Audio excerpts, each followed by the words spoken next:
निसर्ग आणि मी एक गणितच वेगळं आहे. तुम्हालाही नक्की निसर्ग आवडत असेल.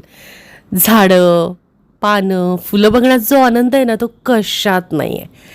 मी घरात खाली वर सगळीकडे टेरेसवर झाडं लावलेत. अगदी घरच्या सकाळी गॅलरीत बसायला पण कॉफी चहा घेत मला समोर झाडं दिसायला लागतात.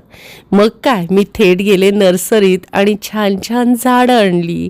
काय काय गोष्टी आणायच्या होत्या त्या आणल्या. आणि हो, मला जो पाणी मारायचा झाऱ्या मिळाला ना, तो तर अप्रतिम आहे. आणि अशा प्रकारे मी मस्तपैकी नर्सरीत जाऊन झाडांची खरेदी केली. आता पाऊस येणार आहे आणि त्याच्या अगोदरच झाडांची तयारी केली पाहिजे. मग तुम्ही केली की नाही तयारी झाडांची? कुणी कुणी झाडं आणलेत? कमेंट जरूर कळवा. आणि हो, कमेंट मला पर्सनलला टाकता, पण तीच कमेंट कॉमन टाकायला शिका, जेणेकरून तुमची कमेंट बघून दुसऱ्यांना पण आवडेल. कुणाकुणाला आवडतं निसर्ग आणि कोणाकुणाला आवडते झाडं?